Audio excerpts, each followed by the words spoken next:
Hello everyone, welcome to DCC classes. Students, आज हम बात करेंगे 2023 में जो क्लास 10th का साइंस में जो पूछा गया क्वेश्चन है बिहार बोर्ड के द्वारा, उनके आंसर्स के बारे में कि ऑब्जेक्टिव क्वेश्चंस जो पूछे गए हैं उनका आंसर क्या होगा। क्योंकि बहुत सारे स्टूडेंट्स ने एग्ज़ाम देने के बाद ही बहुत सारे यूट्यूब चैनल से आंसर को मैच कराया, लेकिन बहुत सारे यूट्यूब चैनल पे क्या किया गया है, आंसर गलत मारा गया है। बहुत सारे क्वेश्चंस का आंसर गलत दिया गया है, जबकि हो सकता है कि बच्चों ने सही बनाया हो, स्टूडेंट्स ने सही बनाया हो, फिर भी उन चैनल वालों ने क्या किया है, आंसर गलत बताया है। तो बच्चे क्या हैं, अभी सस्पेंस में हैं, उनको लग रहा है कि कहीं मेरा आंसर तो गलत नहीं है ना। तो इसलिए हम जो है ये सेशन लेके आए हैं आप लोगों के लिए, खास करके लिए सेकेंड सीटिंग वालों के लिए, ठीक ना। क्योंकि हमारे इंस्टीट्यूट के बहुत सारे बच्चे जो हैं वो सेकेंड सीटिंग में ही अपीयर हुए हैं, तो उनके लिए आसान हो जाए, इसलिए हम ये सेशन लेके आए हैं। और इस सेशन को देखने के बाद आपको जितना भी ऑब्जेक्टिव क्वेश्चन है वो सारा का एकदम सही आंसर आपको मिल जाएगा कि किस क्वेश्चन का क्या आंसर होगा, ठीक ना, पूरे तथ्य के साथ। तो चलिए हम लोग शुरू करते हैं हमारे आज के इस सेशन को। तो इस सेशन में हमारा आया हुआ पहला जो क्वेश्चन है जो बिहार बोर्ड में पूछा गया है, और आपको बता दें कि ये है सेकेंड सीटिंग का सेक्शन ए, ठीक ना, सेक्शन ए का है। नंबर फर्स्ट क्वेश्चन कहता है किसी गोलीय दर्पण की फोकस दूरी, थोड़ा जूम कर दें हम इसको,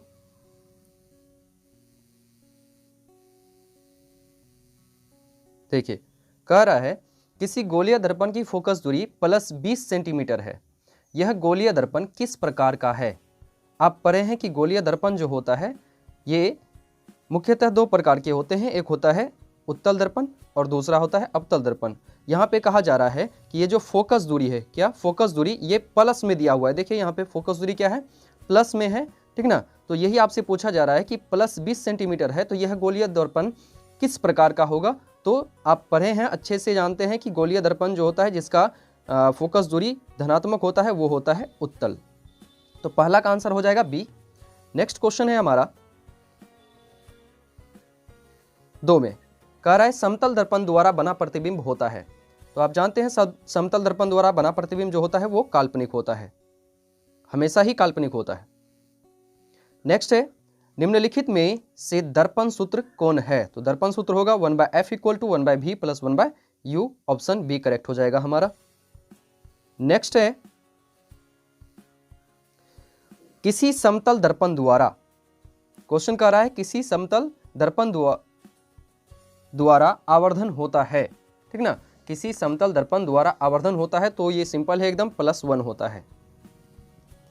नेक्स्ट है निम्नलिखित में से किस दर्पण द्वारा किसी वस्तु का आभासी प्रतिबिंब मिल सकता है। किस दर्पण द्वारा आभासी, आभासी को ही हम लोग काल्पनिक भी कहते हैं, तो काल्पनिक या आभासी प्रतिबिंब आपको निम्न में से किस दर्पण द्वारा मिल सकता है। आप जानते हैं समतल दर्पण द्वारा भी मिलता है, उत्तल दर्पण से भी मिलता है, और अवतल दर्पण से भी आपको आभासी प्रतिबिंब मिल सकता है। तो यहाँ पे क्या हो जाएगा हमारा, ऑप्शन नंबर डी करेक्ट हो जाएगा, इनमें से सभी से मिलता है।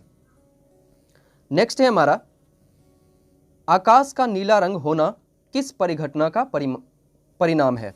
आकाश का नीला रंग जो होता है वो प्रकाश के प्रकीर्णन के कारण होता है।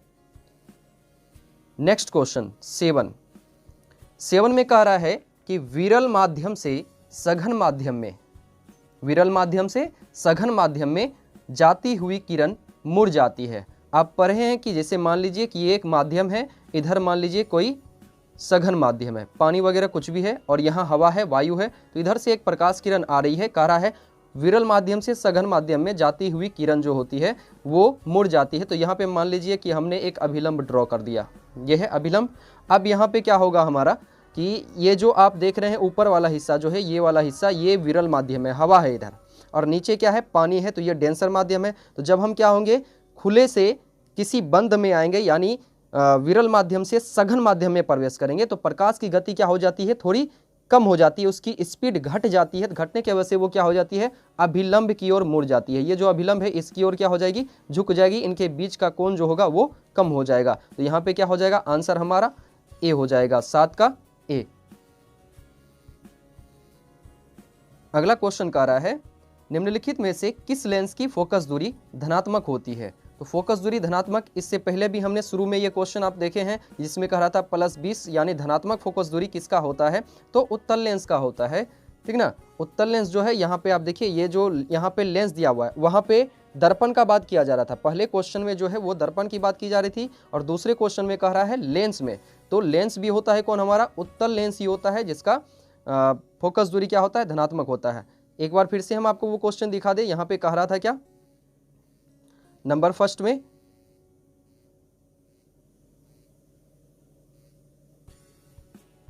देखिए, किस दर्पण की फोकस दूरी धनात्मक होती है, यानी किसी दर्पण की फोकस दूरी 20 सेंटीमीटर प्लस 20 सेंटीमीटर है, तो ये दर्पण, गोलीय दर्पण किस प्रकार का है? तो उत्तल दर्पण है। तो दर्पण में भी फोकस दूरी धनात्मक अगर देखिएगा तो वो उत्तल का ही होता है, और लेंस में अगर आप देखिएगा तो लेंस में भी किसका होता है? तो लेंस में भी उत्तल लेंस का होता है, ठीक ना। ये भी याद रखिएगा, फोकस दूरी धनात्मक जो होती है वो किस लेंस की होती है? तो वो उत्तल लेंस की होती है। तो ऑप्शन नंबर 8 का हमारा क्या हो जाएगा? ए करेक्ट हो जाएगा।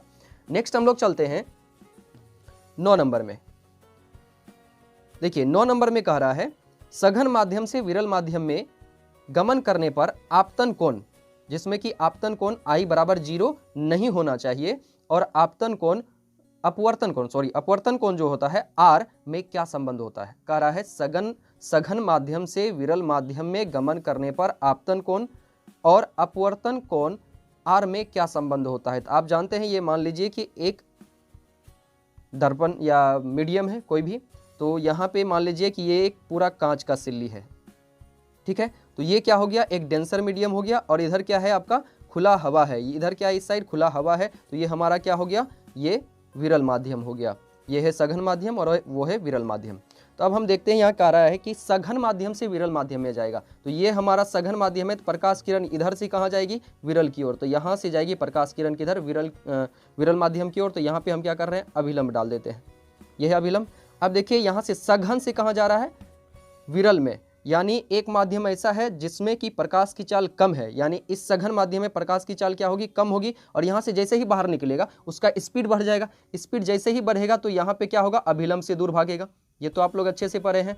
इधर से इधर की ओर जा रहा है, सघन से विरल की ओर जा रहा है, तो यहाँ पे क्या होगा? वो अभिलंब से दूर भागेगा। तो अभिलंब से दूर भागेगा मतलब इधर से जा रहा है, तो जिधर से जा रहा है इसको हम लोग बोलते हैं एंगल आई, और जिधर को गया यहाँ जो कोण बना इसको आर बोलते हैं। तो आप देखिए यहाँ पे कोण ज़्यादा हो गया, आई जो है हमारा वो कम हुआ या ज़्यादा हुआ? तो यहाँ पे आपको दिख रहा होगा ये जो आर है, ये जो आपका अपवर्तन कोण आर है, ये ज़्यादा हो गया है, ठीक ना। क्या हो गया है? ज़्यादा हो गया है। किससे ज़्यादा हुआ है? आर जो है हमारा ये ज़्यादा हो गया है किससे? तो आई से ज़्यादा हो गया है। तो ऑप्शन नंबर सी हमारा करेक्ट हो जाएगा कि यहाँ पे अपवर्तन कोण जो होगा, अपवर्तन कोण यानी ये आर जो होगा वो क्या हो जाएगा? आपतन कोण जो है आई से क्या होगा? बड़ा होगा। तो ऑप्शन नंबर सी हमारा करेक्ट हो जाएगा 9 का। नेक्स्ट हम लोग चलते हैं 10 में। निर्देशांक चिन्ह परिपाटी में सभी दूरियां मापी जाती है। तो ये बहुत ही आसान क्वेश्चन है। आप जानते हैं कि ध्रुव से मापी जाती है, दर्पण के ध्रुव से मापी जाती है। नेक्स्ट है हमारा 11 में। देखते हैं 11 में क्या कहता है। निम्नलिखित में से किस धातु से सोलर सेल बना होता है? यहाँ पे धातु पूछ रहा है। जनरली यहाँ पे जो होता है आपका ऐसा क्वेश्चन आता है कि निम्नलिखित में से किस पदार्थ से सोलर सेल बना होता है? तो यहाँ धातु पूछ रहा है तो घबराना नहीं है, ठीक ना। तो सोलर सेल जो बना होता है वो सिलिकॉन से बना होता है, और सिलिकॉन जो होता है ये एक सेमीकंडक्टर होता है, ठीक ना, उपधातु होता है, ठीक। तो यहाँ पे अब उपधातु है तो धातु वाला भी गुण रखता है और अधातु वाला भी रखता है, तो इसीलिए ये क्वेश्चन यहाँ पे जो धातु लिखा हुआ है तो ये भी कोई दिक्कत नहीं है, सही है। तो याद रखिएगा ये किसका होता है? सिलिकॉन का बना हुआ होता है। नेक्स्ट क्वेश्चन है लघुपथन के समय परिपथ का प्रतिरोध होता है। तो लघुपथन का मतलब होता है शॉर्ट सर्किट। जब शॉर्ट सर्किट होता है तो उस समय प्रतिरोध जो होता है वो कम हो जाता है। प्रतिरोध क्या हो जाता है? कम हो जाता है। इसीलिए परिपथ में धारा ज़्यादा दौड़ने लगती है, तो हमारा जो यंत्र सब कनेक्टेड रहता है वायर से, या वायर जो होता है वो गल जाता है, क्योंकि धारा ज़्यादा बहेगा तो वहाँ पे उष्मा ज़्यादा क्रिएट हो जाएगा। उष्मा ज़्यादा क्रिएट होगा तो वहाँ पे क्या हो जाता है आपका? उसमें जलने का खतरा रहता है शॉर्ट सर्किट में, ठीक ना। तो लघुपथन के समय पथ का प्रतिरोध जो होता है वो क्या हो जाता है? बहुत ही कम हो जाता है, इसीलिए धारा ज़्यादा बहने लगती है। नेक्स्ट क्वेश्चन है 100 वाट और 220 वोल्ट के एक बल्ब के आरे 100 वोल्ट विभवांतर आरोपित करने पर प्रवाहित विद्युत धारा होगी। देखिए क्वेश्चन बहुत ही आसान है। तो इसमें आपको दिया हुआ है पावर यानी P दिया हुआ है, P बराबर कितना है 100 वाट, और आपको V दिया हुआ है यहाँ पे 220 वोल्ट दिया हुआ है, यही है। तो अब देखिए सबसे पहले इन दोनों की मदद से हम क्या करेंगे, R निकाल लेंगे। तो R बराबर आप जानते हैं, R बराबर फॉर्मूला होता है V²/P, क्योंकि हम P बराबर क्या पढ़े हैं, P बराबर होता है V²/R। P बराबर क्या होता है V², ये जो फॉर्मूला पढ़े होंगे पावर का, V²/R होता है पावर का फॉर्मूला, ठीक ना। तो उसी से हम इसको समीकरण को हल करके क्या निकाले, R बराबर V²/P हो जाएगा। चलिए अब यहाँ पे हम वैल्यू जो है वो पुट कर देते हैं। तो यहाँ पे V बराबर कितना है 220 है, तो 220 का स्क्वायर कर दीजिएगा बटा कितना आपका P कितना है 100 है। जब आप इसका स्क्वायर कीजिएगा तो यहाँ पे क्या हो जाएगा 220 है, तो 220 का स्क्वायर करेंगे तो ये हो जाएगा 48,400/100। अब देखिए ये 0 कट जाएगा, बचेगा क्या, बच जाएगा हमारा 484 ओम। प्रतिरोध निकाल रहे हैं तो ये ओम में हो जाएगा। अब देखिए क्वेश्चन आगे क्या कहता है, हमने प्रतिरोध निकाल लिया, ये मान किसका निकला, ये R बराबर निकला, क्लियर है। अब देखिए आगे क्वेश्चन क्या कहता है कि एक बल्ब के आरे 100 वोल्ट विभवांतर आरोपित करने पर, अब जो विभवांतर हम आरोपित करेंगे वो कितना 100 वोल्ट करेंगे। ये जो बल्ब था वो कितने वोल्ट का था, ये था हमारा 220 वोल्ट का, लेकिन अब इसमें जो विभवांतर आरोपित करने के लिए कह रहा है वो कितना 100 वोल्ट का रहा है। तो अब इस विभवांतर को लेते हुए हम इस सवाल का सॉल्यूशन निकालते हैं। तो हमें करंट निकालना है, कह रहा है कि धारा कितनी हो जाएगी। आप जानते हैं I बराबर जो फॉर्मूला होता है वो होता है V/R, I = V/R होता है। तो यहाँ पे हम क्या करेंगे, जो V का मान है, V कितना लेने का रहा है 100 लेने का रहा है, तो 100 बटा R कितना निकाले हैं 484 निकाले हैं, यही है। अब इसको हम कटाते हैं, देखिए 2 से कट जाएगा, 4 से कट जाएगा, देखिए 25 चौके 100 और ये 4 एकम 4 है, 4 दूनी 8, 4 एकम 4 है, यानी I बराबर कितना आ जाएगा 25/121 एम्पियर। कितना आंसर हो जाएगा 25/121 एम्पियर। तो हमारा जो है आंसर नंबर जो हो जाएगा वो 13 का कौन सा सही हो जाएगा, 13 का हो जाएगा हमारा ऑप्शन नंबर A करेक्ट हो जाएगा। चलिए इसको पहले हम साफ कर देते हैं ताकि आप इसको अच्छे से देख पाएँ। तो यहाँ पे ऑप्शन नंबर जो है हमारा कौन सा करेक्ट हो जाएगा, ऑप्शन A करेक्ट हो जाएगा। चलिए नेक्स्ट क्वेश्चन पे चलते हैं। देखिए नेक्स्ट क्वेश्चन क्या कहता है, विद्युत बल्ब के फिलामेंट का द्रव्य होता है, ठीक ना। यहाँ द्रव नहीं कह रहा है, द्रव एक अलग चीज होता है। द्रव जो होता है, द्रव वो लिक्विड को कहा जाता है। द्रव किसको कहते हैं, लिक्विड को। बहुत बच्चा कंफ्यूज हो जाता है कि लिक्विड का बात किया जा रहा है, द्रव नहीं, यहाँ द्रव्य है यानी ठोस पदार्थ का बात किया जा रहा है। तो वो जो द्रव्य होता है वो किसका बना हुआ होता है, तो वो होता है हमारा टंगस्टन का। ये तो आप पढ़े हैं, इसमें क्या हो जाएगा टंगस्टन हो जाएगा। नेक्स्ट है 15 में, प्रकाश का न्यूनतम तरंगदैर्ध्य है, प्रकाश का न्यूनतम तरंगदैर्ध्य। तो प्रकाश का न्यूनतम तरंगदैर्ध्य से मतलब क्या होता है कि जो प्रकाश होती है वो 7 रंगों की मिश्रण होती है। अब पढ़ें, प्रकाश जो होता है 7 रंगों का मिश्रण होता है, और सबसे कम तरंगदैर्ध्य किसका होता है, तो वो होता है हमारा बैगनी रंग का होता है, ठीक ना। और सबसे अधिक किसका होता है, तो लाल का होता है। तो यहाँ पे हमारा जो होता है, आप अगर रेंज पढ़े होंगे याद होगा तो देखिएगा, सबसे कम वाला जो बैगनी होता है उसका जो रेंज होता है 380 नैनोमीटर से 400 नैनोमीटर के आसपास होता है। तो ऑप्शन नंबर बी हमारा करेक्ट हो जाएगा, ये होता है सबसे न्यूनतम तरंगदैर्ध्य प्रकाश का। वैद्युत प्रतिरोध के कारण चालक में उत्पन्न होता है, तो वैद्युत प्रतिरोध के कारण जो होता है चालक में उष्मीय प्रभाव उत्पन्न होता है। प्रतिरोध ज्यादा लगेगा, रुकावट ज्यादा डालेगा, तो इलेक्ट्रॉन इलेक्ट्रॉन जब टकराएगा तो वहां पे क्या होगा, उष्मा। कोई भी चीज जब टकराती है, हम अपना हथेली से हथेली रगड़ते हैं तो उष्मा का निर्माण होता है, पत्थर से पत्थर टकराते हैं तो वहां भी चिंगारी यानी उष्मा निकलती है, ठीक ना। तो यहाँ भी कह रहा है विद्युत प्रतिरोध के कारण, जब प्रतिरोध कोई लगाएगा, कोई किसी चीज को रोकेगा तो रुकावट में क्या होगा, टकराव होगा, टकराव होगा तो क्या निकलेगा, उष्मीय प्रभाव का जन्म हो जाएगा। तो क्या होगा, उष्मीय प्रभाव उत्पन्न हो जाएगी। नेक्स्ट है हमारा 17 में, देखते हैं। सेल का विद्युत वाहक बल है, सेल का विद्युत वाहक बल है, क्या है, तो ये जो होता है सेल द्वारा इकाई आवेश पर किया गया कार्य होता है। सेल द्वारा यानी बैटरी द्वारा इकाई आवेश पर किया गया कार्य ही क्या कहलाता है, सेल का विद्युत वाहक बल यानी EMF कहलाता है, ठीक ना, इलेक्ट्रोमोटिव फोर्स कहलाता है। नेक्स्ट है हमारा 18 में, पारिस्थितिक तंत्र में ऊर्जा का प्रवाह होता है। तो पारिस्थितिक तंत्र में ऊर्जा का प्रवाह जो होता है वो एक दिशीय होता है। कैसा होता है, एक दिशीय होता है। नेक्स्ट है आवेश का एसआई मात्रक है। तो ये तो बड़ा ही आसान क्वेश्चन है, आवेश का एसआई मात्रक क्या हो जाएगा, कूलाम हो जाएगा। नेक्स्ट क्वेश्चन पे चलते हैं, कहता है दूरदृष्टि दोष वाला नेत्र साफ साफ देख सकता है। दूरदृष्टि वाला दोष साफ साफ किसे देख सकता होगा कि नाम से दूरदृष्टि दोष है तो दूर का नहीं दिखना चाहिए, लेकिन को होता क्या है कि जैसा नाम है वैसा कुछ होता नहीं है। होगा क्या, इसको निकट का वस्तु नहीं दिखेगा लेकिन दूर का साफ साफ दिखेगा। तो दूरदृष्टि दोष वाला नेत्र साफ साफ देख सकता है। किसको साफ साफ देख सकता है, तो दूर की वस्तुओं को साफ साफ वो देख सकता है। नेक्स्ट है हमारा, निम्न में से कौन सा ऊर्जा स्रोत सौर ऊर्जा का व्युत्पन्न नहीं है। कौन सा ऊर्जा स्रोत सौर ऊर्जा का व्युत्पन्न नहीं है, तो ये हो जाएगा हमारा, ये नाभिकीय ऊर्जा हो जाएगा। इसका ऑप्शन नंबर डी करेक्ट हो जाएगा। पवन ऊर्जा भी जो होता है ये सौर ऊर्जा का ही व्युत्पन्न होता है। यानी सूर्य क्या होता है कि जब सूर्य से जो प्रकाश आती है उसमें जो ऊष्मा होती है वो क्या करती है, पृथ्वी पर की वायु को, हवा को गर्म कर देती है।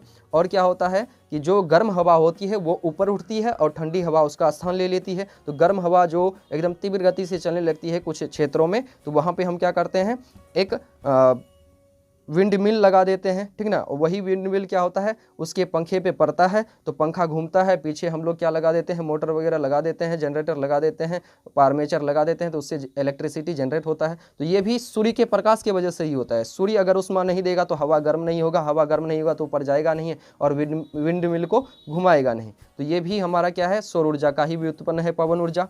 और जैव मात्रा भी हमारा क्या है, ये भी जो है सौर ऊर्जा का ही व्युत्पन्न है। जैसे आप पढ़ते होंगे प्रकाश संश्लेषण की जो क्रिया होती है, तो पेड़ पौधे क्या करते हैं, सूर्य की ऊर्जा से अपना भोजन बनाते हैं और पेड़ पौधे उसी ऊर्जा को अपने शरीर में क्या कर लेते हैं, अन्य रूपों में कन्वर्ट करके उसका इस्तेमाल करते हैं, ठीक ना। तो ये भी आपका सौर ऊर्जा के द्वारा ही होता है। भूतापीय ऊर्जा जो होता है, भूमि का ताप जो होता है, भूताप जो होता है यानी हमारी पृथ्वी का जो ताप होता है, उष्मा जो निकलती है, तो हमारी पृथ्वी भी गर्म क्यों है, ये भी क्या होता है कि सूर्य से जो उष्मा आती है उसको सोख लेती है पृथ्वी, ठीक ना। और यही उष्मा हमारा क्या होता है, पृथ्वी के अंदर जो बीच वाला हिस्सा होता है वहाँ पर जो बहुत सारा मेटल होता है वहाँ तक चला जाता है, उसको पिघला देता है और फिर क्या होता है, यही उष्मा बाहर निकलती है।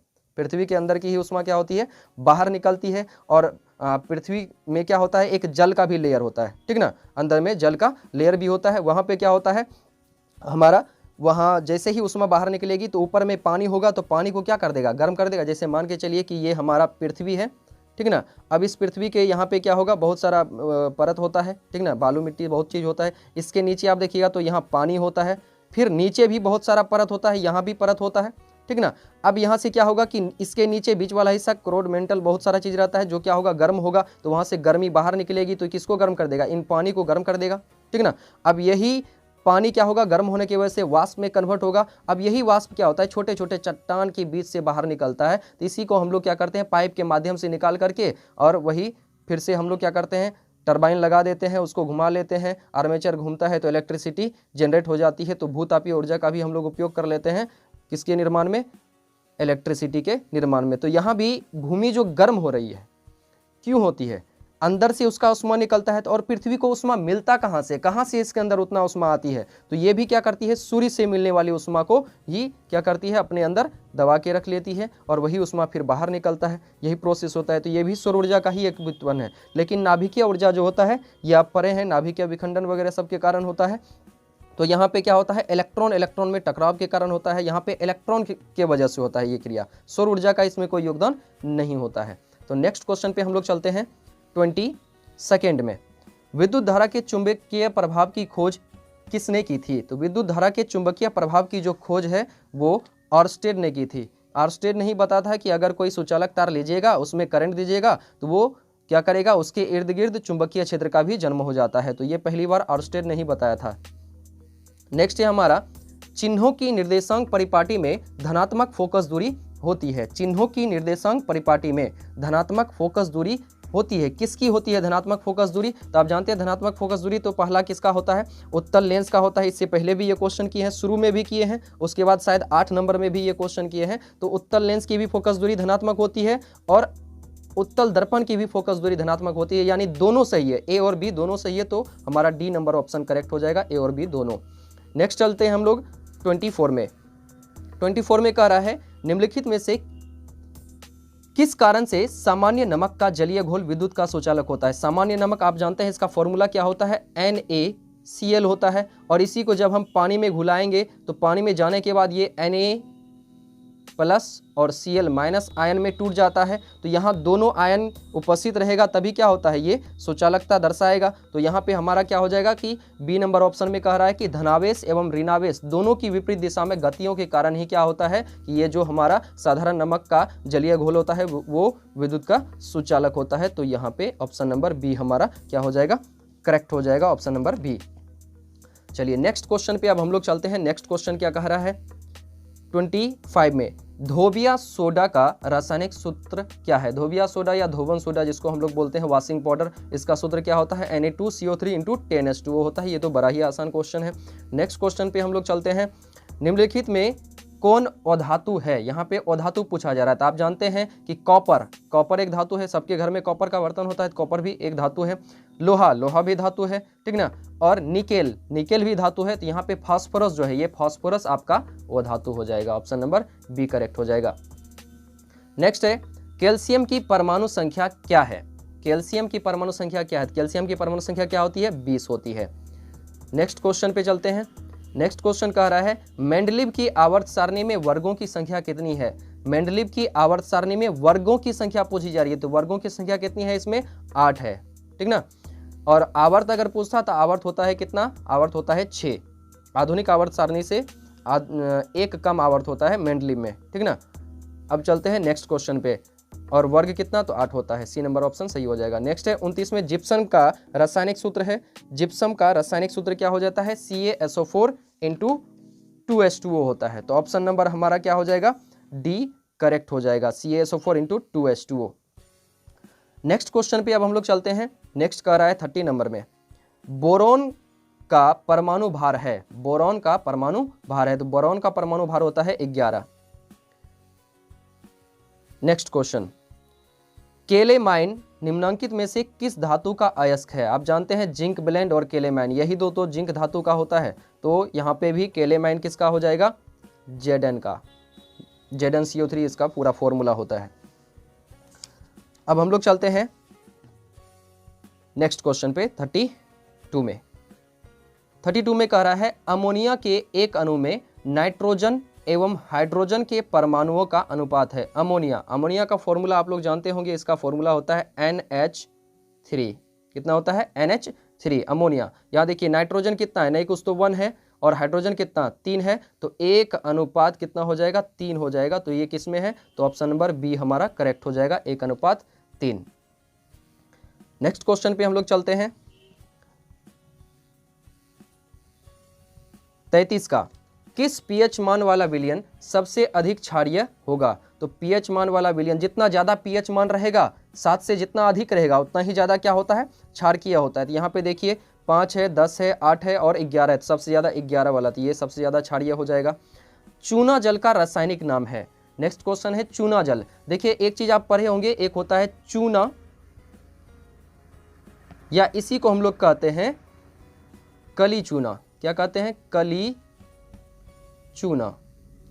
अगर केवल चूना या कली चूना पूछता तो हमारा हो जाता CaO, कैल्शियम ऑक्साइड। लेकिन यहां कह रहा है चूना जल। अब देखिए ये जो चूना कली चूना है, इसको बिना बुझा हुआ चूना भी कहते हैं। इसी को जब हम पानी में मिला देते हैं तो बनता है बुझा हुआ चूना। अब यहाँ पे हमसे पूछ रहा है चूना जल का रासायनिक नाम है, तो यही चूना को हमने क्या कर दिया? जल में मिला दिया, तो इसी को हम लोग कह रहे हैं चूना जल। अब रासायनिक, यहाँ पे ये भी ध्यान दीजिएगा, क्या कह रहा है? रासायनिक नाम।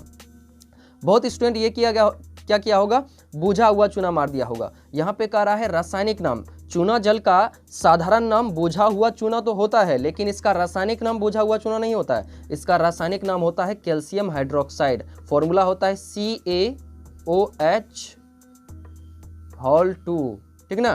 तो इसका आंसर क्या हो जाएगा, बी नंबर आंसर करेक्ट हो जाएगा। चूना जल का रासायनिक नाम क्या होता है, कैल्शियम हाइड्रोक्साइड होता है। साधारण नाम पूछता तो यहाँ बुझा हुआ चूना हो जाता, लेकिन यहाँ रासायनिक नाम पूछ रहा है तो कैल्शियम हाइड्रोक्साइड होगा। नेक्स्ट है, इसको हम हटा दें यहाँ से। नेक्स्ट है हमारा, निम्नांकित में सोडा एस का सूत्र है। अब देखिए बहुत बढ़िया क्वेश्चन है, सोडा एस का सूत्र है। सोडा एस जो होता है, आपको हम बताए थे कि धोवन सोडा जो होता है उनसे जब क्या होता है कि जब उसको गर्म किया जाता है तो उसके जो 10 जल के अणु होते हैं वो जब गायब हो जाते हैं तब हमें एक राख के रूप में प्राप्त होता है, पाउडर के फॉर्म में प्राप्त होता है, ठीक ना। इसी चीज़ को हम लोग क्या कहते हैं, उसी धोवन सोडा से जो हमें जब जल का अणु उड़ा देते हैं तो जो प्राप्त होता है सोडियम कार्बोनेट, उसी को हम लोग सोडा एस कहते हैं। तो यहाँ पे सोडियम कार्बोनेट का फॉर्मूला क्या है, Na2CO3 है, तो यही हमारा क्या हो जाएगा, सही हो जाएगा, सोडा एस। सोडा एस का फॉर्मूला क्या हो जाएगा, Na2CO3। नेक्स्ट क्वेश्चन है, निम्नांकित में कौन ग्लोबर लवण का सूत्र है। ग्लोबर लवण जो होता है, ग्लोबर सॉल्ट जो होता है, इसका सूत्र होता है Na2SO4 × 10H2O होता है। ऑप्शन नंबर ए हमारा करेक्ट हो जाएगा। नेक्स्ट है हमारा 37 में, निम्नलिखित में संश्लेषित सूचक है।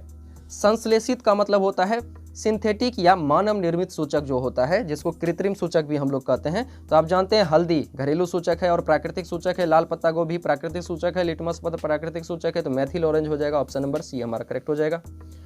नेक्स्ट है हमारा 38 में, निम्नांकित में कौन सा पदार्थ बिना ज्वाला के जलता है। बिना ज्वाला के आप जानते हैं कि मोमबत्ती, उसमें भी ज्वाला होती है, मीथेन गैस ये भी ज्वाला के साथ जलता है, केरोसिन तेल आप घर में यूज किए होंगे, आप डालते होंगे तो ज्वाला के साथ जलता है, ठीक ना। लौ निकलना, ज्वाला का मतलब लौ के साथ जलती है। तो सारे मोमबत्ती हो गए, मीथेन गैस हो गए, केरोसिन हो गए, सब लौ के साथ यानी ज्वाला के साथ जलता है। लेकिन आप देखे होंगे कि जो भी वो क्या होता है, हलवाई सब होता है, उसके यहाँ कोयला का ज़्यादा इस्तेमाल होता है। आप वहाँ कभी भी नहीं देखिएगा कि वहाँ ज्वाला जल रहा है। वहाँ पर क्या होता है, ज्वाला के साथ नहीं जलता है। कोयला जब भी जलाइएगा तो उसमें ज्वाला नहीं मिलेगी, उष्मा मिलेगा, प्रकाश मिलेगा, लेकिन ज्वाला नहीं मिलता है। तो यहाँ पे ऑप्शन नंबर डी करेक्ट हो जाएगा। 39 का, उपचयन में निम्नलिखित में से क्या होता है। तो उपचयन में जो होता है, आप पढ़ें कि उपचयन यानी ऑक्सीडेशन ऐसी क्रिया होती है जिसमें ऑक्सीजन का योग होता है और हाइड्रोजन का ह्रास यानी हाइड्रोजन का वियोग होता है। तो यहाँ पे देखिए ए और सी ऑप्शन तो करेक्ट है, ठीक है। उसके बाद एक और चीज होती है उपचयन में, इलेक्ट्रॉन का त्याग होता है। इलेक्ट्रॉन का त्याग, लॉस ऑफ इलेक्ट्रॉन भी जो होती है वो उपचयन ही कहलाती है, ठीक ना। अगर किसी एलिमेंट से इलेक्ट्रॉन का लूज हो रहा है या कंपाउंड से इलेक्ट्रॉन का लूज हो रहा है तो वहाँ उस किसी रिएक्शन में ऐसा कोई एलिमेंट है जो इलेक्ट्रॉन का त्याग कर रही है, ठीक ना, इलेक्ट्रॉन का ह्रास कर रही है, तो वो भी प्रोसेस क्या होता है, उपचयन ही कहलाता है। तो यहाँ पे हमारा सारा सही है, ए बी सी सभी सही है, 3 में से सभी हो जाएगा। ऑप्शन नंबर डी करेक्ट हो जाएगा, ठीक ना। ऐसे भी अगर आप मान लीजिए कि आप ये चीज़ नहीं पढ़े हैं, इलेक्ट्रॉन के बारे में अगर नहीं पढ़े हैं, आप ये चीज़ तो जानते हैं कि ऑक्सीजन का योग होता है और हाइड्रोजन का वियोग होता है, तो यहाँ पे 2 ऑप्शन तो करेक्ट हो गया। इसका मतलब है कि ये भी करेक्ट होगा, इसीलिए तो इनमें से सभी दिया गया है, क्योंकि 2 ऑप्शन तो एक साथ करेक्ट हो नहीं सकता है। तो ऑप्शन नंबर डी हमारा करेक्ट हो जाएगा। नेक्स्ट है हमारा, जल के वैद्युत अपघटन में कैथोड पर कौन सी गैस मुक्त होती है। तो जल का जो वैद्युत अपघटन होता है, वैद्युत अपघटन का मतलब जो होता है जल को जो तोड़ा जाता है, जल बना होता है किससे, हाइड्रोजन और ऑक्सीजन से, हाइड्रोजन और ऑक्सीजन से ही बना हुआ होता है, ठीक ना। जल जो बनता है किससे बनता है, हाइड्रोजन और ऑक्सीजन के मिलने से बनता है। तो अब इस जल को हम लोग क्या करना चाह रहे हैं, इसको तोड़ना चाह रहे हैं। तो जल को जब हम तोड़ेंगे तो इसको इलेक्ट्रिसिटी के द्वारा तोड़ा जाता है, विद्युत के द्वारा तोड़ा जाता है। इसमें पूछ रहा है कि जब हम जल को तोड़ेंगे, ठीक है ना, किसी बर्तन में लेके ही ना तोड़ेंगे, तो वहां पे क्या होता है, जब जल को तोड़ा जाता है तो उसमें पूछा जा रहा है कि हाइड्रोजन गैस जो मुक्त होगी, सॉरी यहाँ पे कह रहा है कौन सी गैस जो है वो कैथोड पर मुक्त होगी। तो वहां पे जल को तोड़ेंगे तो ऑक्सीजन भी मुक्त होगा और हाइड्रोजन भी मुक्त होगा। तो इसमें जो हाइड्रोजन गैस होती है वो कैथोड पर मुक्त होती है और ऑक्सीजन जो होती है वो एनोड पर मुक्त होती है। तो ऑप्शन नंबर बी करेक्ट हो जाएगा। नेक्स्ट क्वेश्चन है हमारा, निम्नलिखित में कौन सी अधातु विद्युत का सुचालक है। ये तो बड़ा ही सिंपल है, अधातु में एक ही है, ग्रेफाइट जो होता है विद्युत का सुचालक होता है। सक्रियता श्रेणी में निम्नलिखित में सबसे अधिक क्रियाशील है। तो यहाँ पे सबसे अधिक क्रियाशील कौन हो जाएगा, तो आप जानते हैं कि सबसे ज़्यादा क्रियाशील होता है पोटेशियम और पोटेशियम के बाद होता है सोडियम, ठीक ना, और उसके बाद बाकी सारे धातु होते हैं। यहाँ पे देखिए आप जानते हैं सोना, सोना Au जो होता है ये तो नहीं होगा, कॉपर भी नहीं होगा, Hg भी नहीं होगा, तो कौन हो जाएगा, ऑप्शन नंबर ए यानी सोडियम हो जाएगा हमारा। अब नेक्स्ट क्वेश्चन कह रहा है हमारा, शुद्ध सोना कितने कैरेट का होता है, तो ये तो बच्चा बच्चा जानता है कि शुद्ध सोना 24 कैरेट का होता है। नेक्स्ट है हमारा, निम्नलिखित में किस धातु को केरोसिन में डुबा कर रखते हैं, तो किस धातु को रखते हैं, तो यहाँ पे ऑप्शन नंबर ए में ही दिख रहा है सोडियम, इसके अलावा और कोई तो है नहीं। आप जानते हैं कि हम लोग सोडियम और पोटेशियम और लिथियम इस सबको केरोसिन में डुबा के रखते हैं, लेकिन यहाँ ऑप्शन में केवल एक ही है, सोडियम है, इसके अलावा कोई दूसरा तो है नहीं, तो ये हमारा करेक्ट हो जाएगा। नेक्स्ट है, अम्ल के जलीय विलयन में निम्नलिखित में कौन उत्पन्न होता है, तो अम्ल के जलीय विलयन में कौन उत्पन्न होता है, तो H+ आयन उत्पन्न होता है। क्लियर है। नेक्स्ट क्वेश्चन पे हम लोग चलते हैं। 46 में कह रहा है, निम्नांकित में कौन सबसे सबल अम्ल है, HF, HCl, HBr और HI, इन चारों में से कौन सबसे सबल अम्ल है। इनमें अगर आप देखिएगा तो ये सारे तत्व जो हैं ये समूह या वर्ग 17 के तत्व हैं। फ्लोरीन, क्लोरीन, ब्रोमीन, आयोडीन, ये सारे समूह 17 के सदस्य हैं। अब देखिए इसमें कह रहा है कि कौन सबसे सबल अम्ल है, तो इसमें जो होता है कि आपका HI, ऑप्शन नंबर डी जो है हमारा HI जो होता है ये सबसे सबल अम्ल होता है, क्योंकि इसकी जो बॉन्ड डिसोसिएशन एनर्जी होती है, कौन, बॉन्ड डिसोसिएशन एनर्जी, यानी इसकी बॉन्ड डिसोसिएशन एनर्जी बहुत ही क्या होती है, कम होती है। HF, HCl और HBr इन सब में से इसकी बॉन्ड डिसोसिएशन एनर्जी बहुत ही कम होती है, यानी ये जल्दी ही क्या हो जाता है, टूट जाता है, और टूट करके क्या देता है, H+ आयन देता है। आप जानते हैं कि जो पदार्थ जल्दी जल में घुल करके जा करके जितना ज़्यादा H+ आयन देगा, जितना जल्दी टूट करके H+ आयन देगा, वो पदार्थ उतना ही ज़्यादा क्या होता है, अम्लीय होता है, उतना ही सबल और प्रबल अम्ल होता है वो। नेक्स्ट क्वेश्चन, शुद्ध जल का pH मान होता है, तो शुद्ध जल का pH मान कितना होता है, 7 होता है। निम्नलिखित में 48 में कह रहा है, निम्नलिखित में कौन सा पदार्थ जलीय विलयन, कौन से पदार्थ का जलीय विलयन नीले लिटमस पत्र को लाल कर देता है, तो नीला को लाल कर रहा है, नीला को लाल कौन करता है, तो अम्ल करता है। ऑप्शन नंबर ए हमारा क्या हो जाएगा, करेक्ट हो जाएगा। तो नेक्स्ट क्वेश्चन पे अब हम लोग चलते हैं। नेक्स्ट क्वेश्चन क्या कह रहा है, देखते हैं उसको।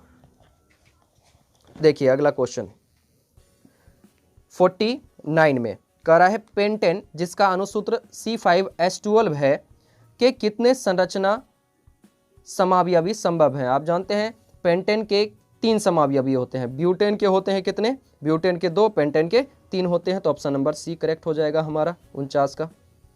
नेक्स्ट चलते हैं 50 में, कार्बन आवर्त सारणी के किस वर्ग का सदस्य है। कार्बन जो है आवर्त सारणी के किस वर्ग का सदस्य है। आप जानते हैं कार्बन का संकेत होता है C और संख्या होता है 6, इसका कॉन्फ़िगरेशन करेंगे तो 2 और 4, ठीक ना। इसके बाह्यतम कक्षा में कितना इलेक्ट्रॉन दिख रहा है, 4, यानी संयोजी इलेक्ट्रॉन, जिसको वैलेंस इलेक्ट्रॉन कहते हैं हम लोग। वैलेंस इलेक्ट्रॉन कितना, 4। आप जानते हैं कि 2 से अधिक अगर वैलेंस इलेक्ट्रॉन हो जाता है तो उसमें हम क्या करते हैं, 10 ऐड करके उसका वर्ग या समूह का संख्या निकालते हैं, तो कितना हो जाएगा, 14 हो जाएगा। तो यहाँ पे हमारा कार्बन जो है वो किस वर्ग का सदस्य हो जाएगा, वो हो जाएगा 14 का। तो ऑप्शन नंबर हमारा जो है डी करेक्ट हो जाएगा। नेक्स्ट है, घेंगा रोग पनपता है, तो ये तो बड़ा ही आसान क्वेश्चन है, आयोडीन की कमी से पनपता है। नेक्स्ट है, रंध्र मुख्यतः पाए जाते हैं, रंध्र का मतलब होता है स्टोमेटा या छेद जो होता है, छिद्र जो होता है वो कहाँ पाए जाते हैं, तो आप जानते हैं कि पेड़ पौधे की पत्तियों पर पाए जाते हैं। ऑप्शन नंबर बी हमारा करेक्ट हो जाएगा। नेक्स्ट क्वेश्चन अब चलते हैं 53 में। 53 कह रहा है, रक्तचाप मापने के उपकरण को कहते हैं, रक्तचाप यानी रक्त का जो दाब होता है उसको मापने के उपकरण को क्या कहते हैं, स्फिग्मोमेनोमीटर कहते हैं। क्या कहते हैं, स्फिग्मोमेनोमीटर कहते हैं। तो ऑप्शन नंबर डी हमारा करेक्ट हो जाएगा 53 का। नेक्स्ट है, परागकोश में क्या पाए जाते हैं, तो परागकोश में परागकण पाए जाते हैं।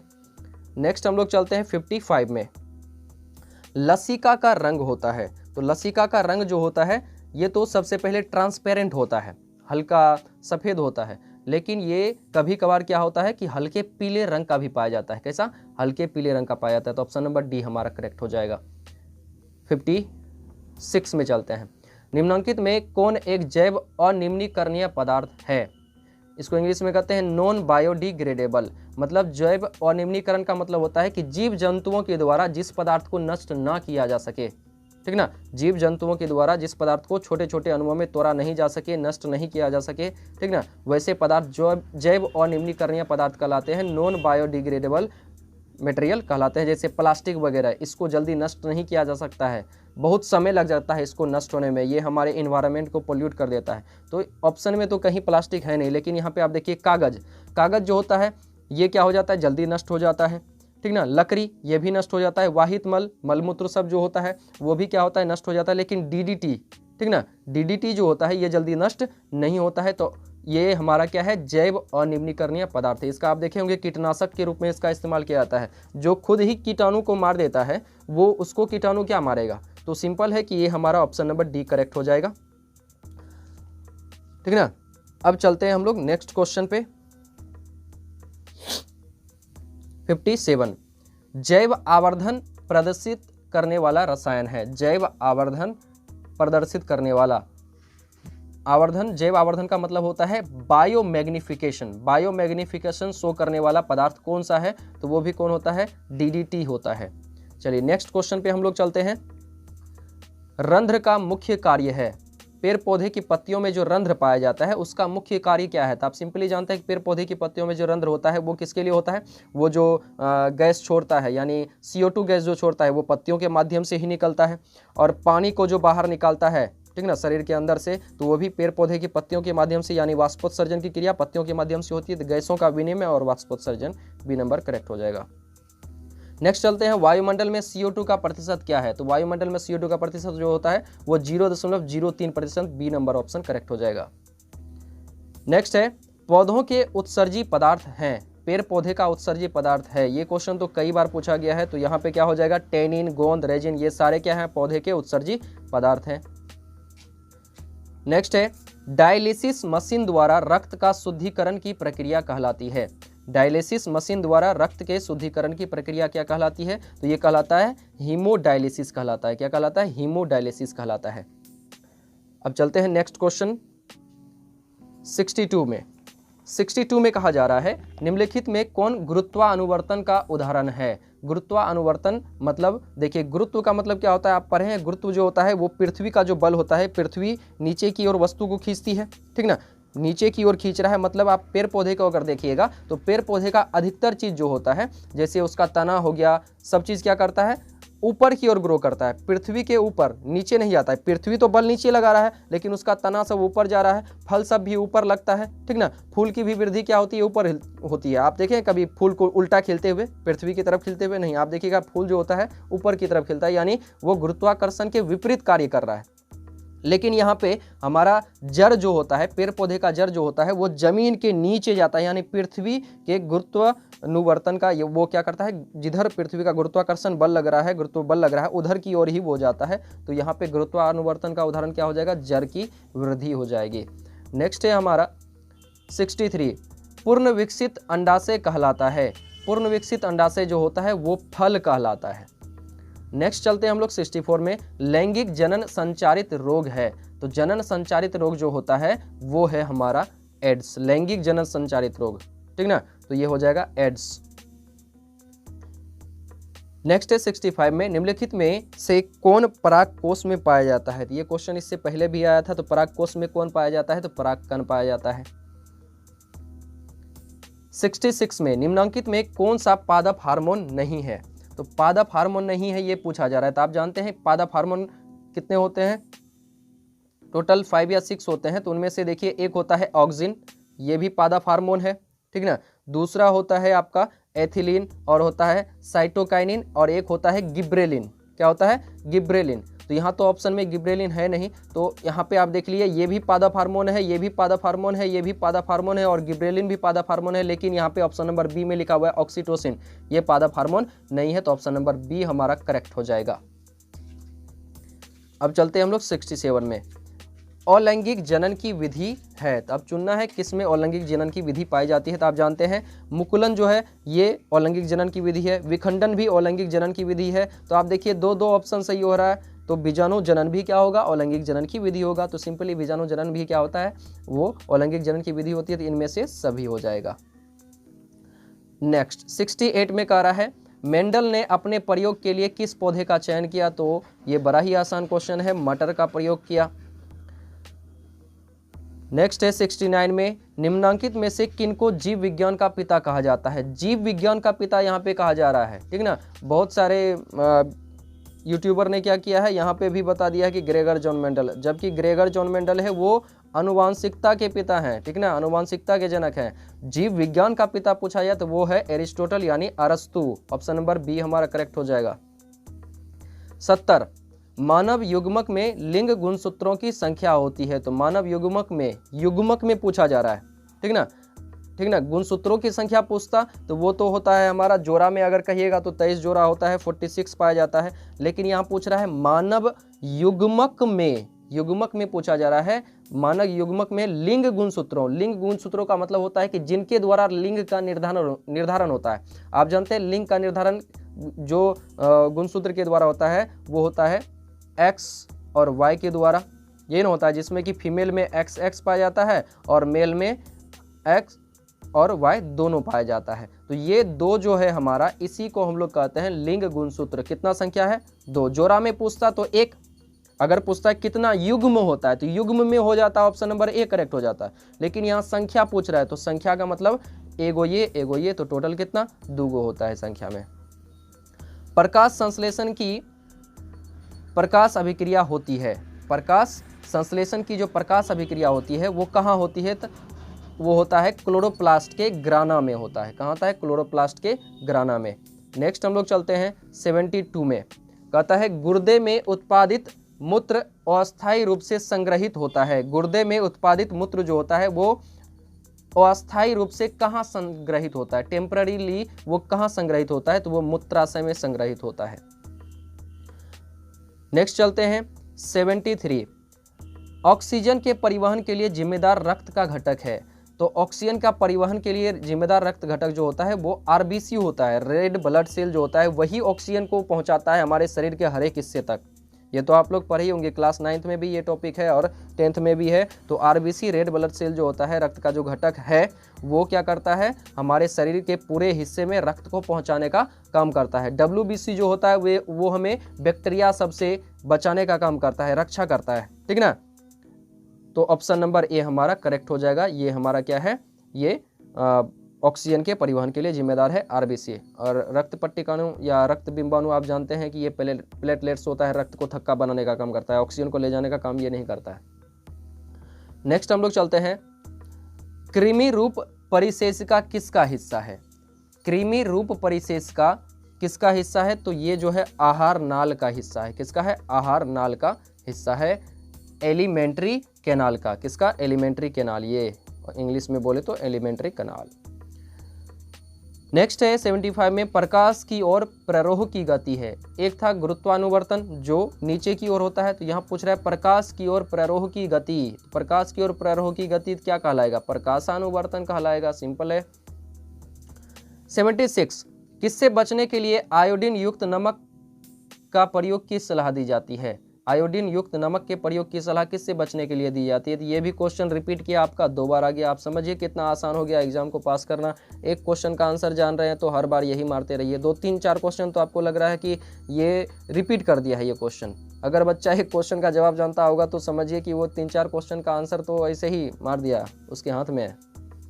परागकण वाला भी 2-3 बार आ गया, घेंगा रोग वाला भी 2-3 बार आ गया, वो फिजिक्स में भी आपका फोकस दूरी वाला वो भी 2-3 बार आ गया क्वेश्चन।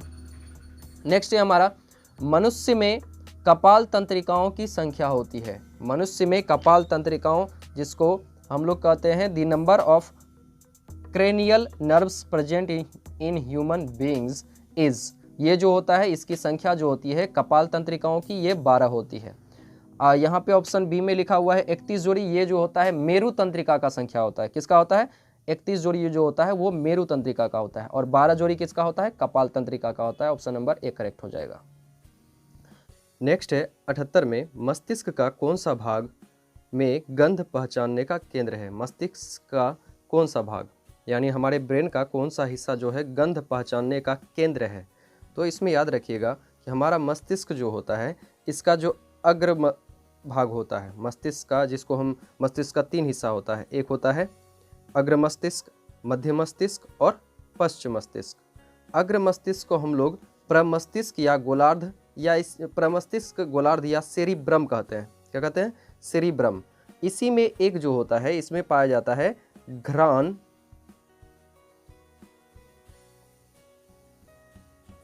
पालियां, ठीक ना, इसी में घ्राण पालियां पाई जाती हैं। इसी के पास क्या होता है? गंध पहचानने का केंद्र होता है। यही जो घ्राण पालियां होती है, यही क्या होता है? गंध पहचानने का केंद्र होता है। तो ये किस में होता है? तो अग्र मस्तिष्क में ही होता है। अग्र मस्तिष्क का भी 2 हिस्सा होता है, तो उसी में से एक हिस्सा है प्रमस्तिष्क गोलार्ध या सेरिब्रम। इसी सेरिब्रम में पाया जाता है घ्राण पालियां, और उसी के द्वारा हम लोग क्या करते हैं? गंध का पता लगाते हैं, यानी गंध का केंद्र होता है घ्राण पालियां, जो कि प्रमस्तिष्क यानी सेरिब्रम का हिस्सा है, और सेरिब्रम अग्र मस्तिष्क का हिस्सा है। तो हमारा ऑप्शन नंबर बी जो है वो करेक्ट हो जाएगा यहाँ पे। तो क्वेश्चन के अनुसार आंसर क्या होगा हमारा? अग्र मस्तिष्क। और मध्य मस्तिष्क जो होता है, ये इसको हम लोग, इसके द्वारा दृष्टि हम लोग जो देखते उगते हैं, इसी का उसमें योगदान होता है। स्पर्श किसी को करते हैं, श्रवण करते हैं यानी सुनते हैं, तो उन सब में मध्य मस्तिष्क का योगदान होता है। पश्च मस्तिष्क जो होता है, इसे सेरिबेलम कहा जाता है। ये ऐच्छिक पेशियां होती हैं। तो ऑप्शन नंबर बी हमारा करेक्ट हो जाएगा, अग्र मस्तिष्क। नेक्स्ट हम लोग चलते हैं 79 में।